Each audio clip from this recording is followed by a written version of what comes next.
Hello again, and for today, I got one more commentary I'm recording at the current moment, but hopefully many more to come after that. So, I had a really funny idea in the shower, and it wasn't really a funny idea in the shower as much as it was listening to this one commentary on BitChute, where it was like, I don't remember the exact title, but it's linked in the sources down below, where it's like Tucker Carlson, CIA's company man or whatever.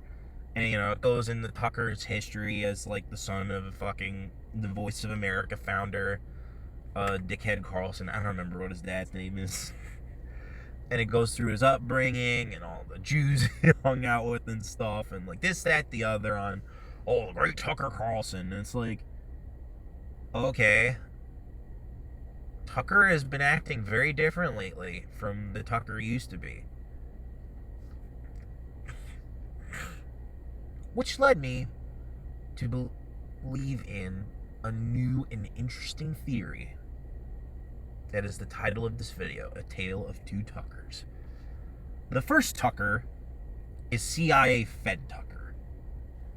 Now, CIA Fed Tucker had a luxurious upbringing, heir to the Swanson food family fortune.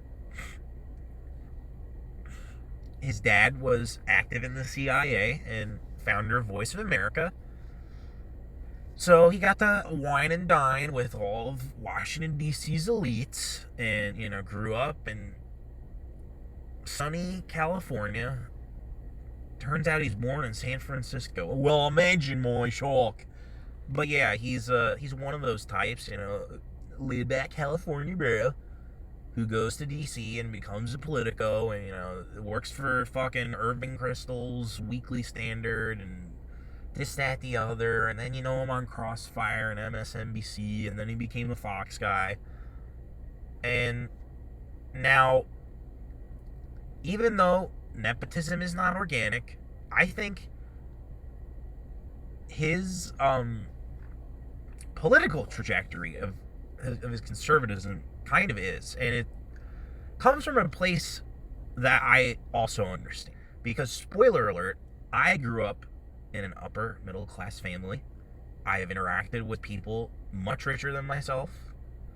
I have been in their luxurious homes, have sat down and broke bread and had dinner and listened to them talk, and I know how the rich man thinks. And it comes from first-hand experience. It comes from being in the room at the right place at the right time. Now, why do I feel simpatico with Tucker Carlson on this? It's because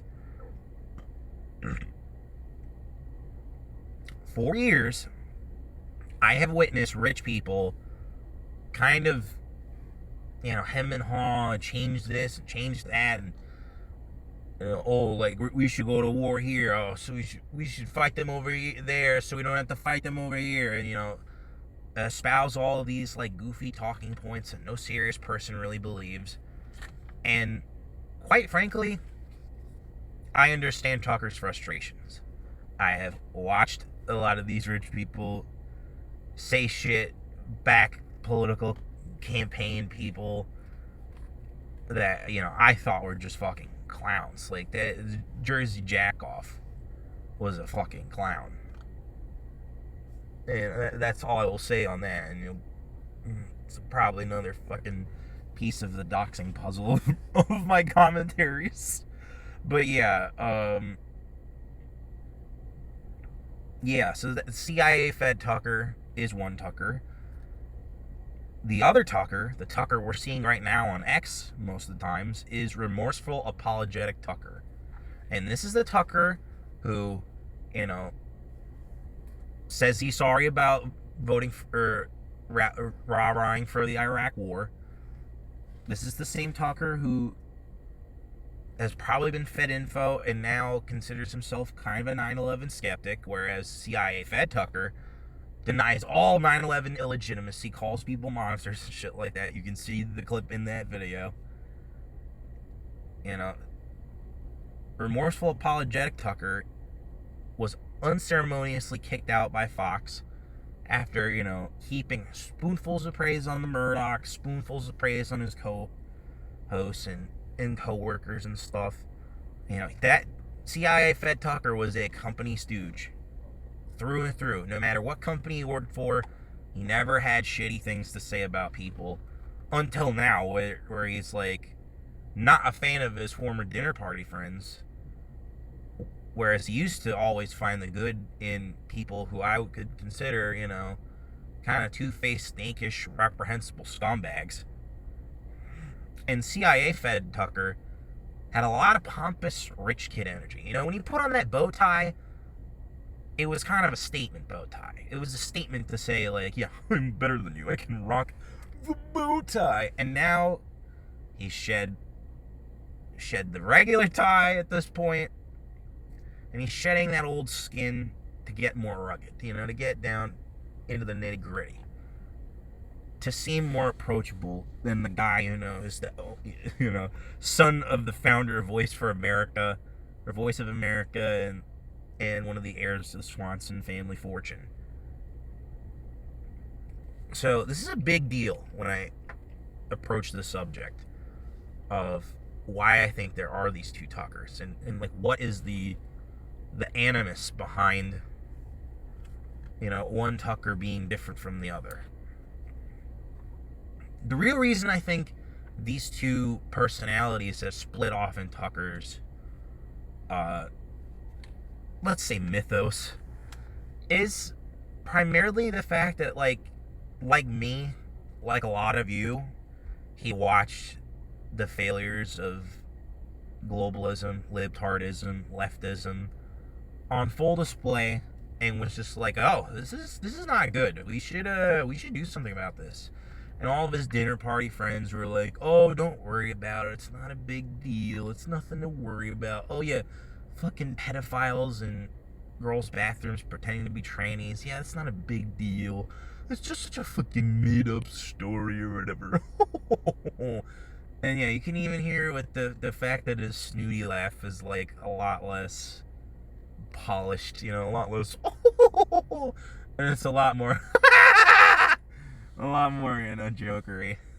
But to me, the thing that I think really nails home the fact that there are these two sides of Tucker Carlson is, he can't run away from his upbringing. CIA trained, Voice of America staffer, son of the founder of Voice of America. You just can't run away from shit like that, It's the same thing with like George H.W. and fucking Jeb and George. It's like they can't run away from the fact that their dad was the head of the CIA. Like, no, that's a permanent part of their fucking legacy.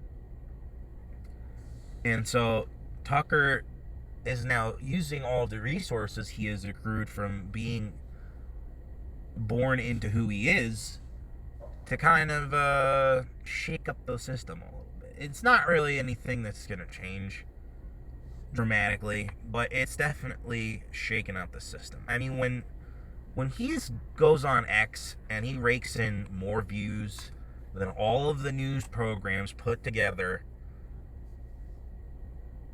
that's got to be remarked upon. That is important. That is saying that, oh my God, the media empires that have been created over, decades upon decades are coming to a close.